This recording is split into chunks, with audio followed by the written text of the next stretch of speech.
So here I am settling into the Western Conference Finals, seeing the Nashville Predators out there, and then you with the offensive line and Mariota opening up a bunch of tall boys and just, like chugging them, throwing them back. I mean, taking them down, man. What are sporting events for without a couple of big beers for the boys? You know what I'm saying? It doesn't. What it's all about. It was a really cool situation because, they have the thing about living in Nashville is you got all these celebrities, these country singers, people from all over the place come and live here, and it's such a unique place. And then for us to go up there and they have, hey, we're going to get you guys to hype up the fans. It's one thing to throw towels, but Rich, I'm not in the business of doing average work.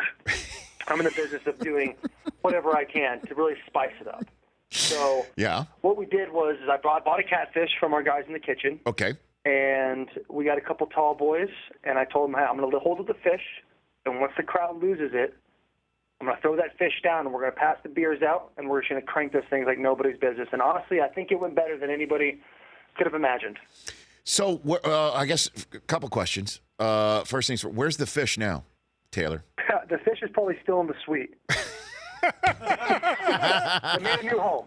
It's just stinking up the place. Yeah, I was about to say, that's got to be a problem for Game 4 tonight, right? Oh, my goodness. Yeah, no, man, I still kind of have a fishy smell over my hands, so. Yeah, it'd take a while to wash that one off. It's a double-edged sword when you're messing with a fish, Rich. Okay, and it just does appear so were you thinking of throwing it on the ice like it was the Joe and the Red Wings with an octopus? Were you thinking of doing that?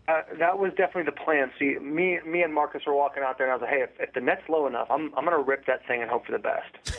And we get out there, and Marcus looks at me and shakes his head. He goes, nah, buddy, you're not making it over that. So the quarterback... All right, holding it up then, boys. That's what we're doing. The quarterback audibled is what you're saying? Yeah, that's basically what he did. In Omaha? We all got shotgun formation. Okay. I held up the fish, and we took her down. And it does look like that's not your first rodeo with a tall boy at a hockey game, Taylor. Would I be safe in that assumption?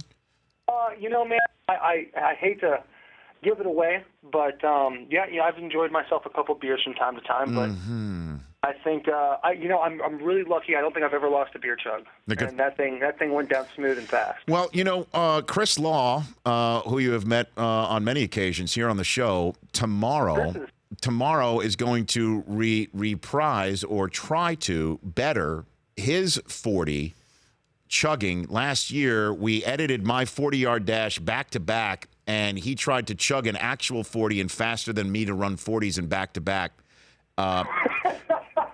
Couldn't keep it down. How'd that go? Couldn't keep it down. Well, hold on, Taylor. I got it all the way down.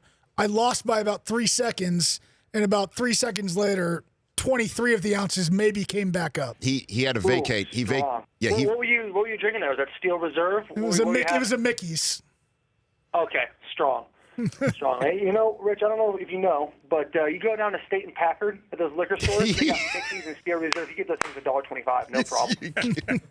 Wiedemann's? Catch them on the right day, though. You gotta go when they're almost out of date, and you're like, hey, let me steal a couple of those fat boys, and they're in, man. You know what I did, Taylor, and I'm going to admit to this in public for the first time when I was in Ann Arbor. What I did was I went into one of the local, probably Albertsons or something like that, and I noticed that there was a six-pack, glass bottle six-pack of root beer, okay, that did not have any labels around the top of the neck. So I got some beers that didn't have labels on the top of the neck and put them in the root beer spots. Oh, look at you. And got a 6 of beer for the cost of a 6 of root beer. And when you're a young student, that $5 meant a lot, Taylor. Those $5 mean everything. That's a cover charge at your next bar. You know what I mean? Yeah, they mean everything. When I was in college, we had scholarship checks, and they're like, we get $12.50, and you think to yourself, man, $12.50, I am rich. We're living the dream. But then rent comes, and that's $700, and then utilities come, and that's another $100. Boom. And I have about $450 for the rest of the month to get groceries. And now look at you, and man. It's tough living out there sometimes. And now look at you, man. You're playing malarkey ball. You're bringing Catfish to hockey games. Mariota is keeping you on the straight and narrow. Look at you, man. Man. It's been a fun time. Nashville is a blast. You guys got to come out here and hang out and watch a game. Well, are you going to Game 4 tonight? You going? I can't, man. I cannot. I can't go tonight. I wish I could, but I think me and the boys are going to go down to one of the bars and watch the game together. Okay. I like it.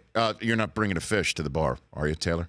You know what? I've actually heard if you bring a fish to the bar, you drink for free. So I'm going to have to look it up and see if that's true or not. The Rich Eisen Show, weekdays at noon Eastern on radio stations across the country and audience. If you like that video, be sure to download our app. Don't have any memory on your phone? Let's start to delete some of those slow-mo videos you have. And you know which ones I'm talking about.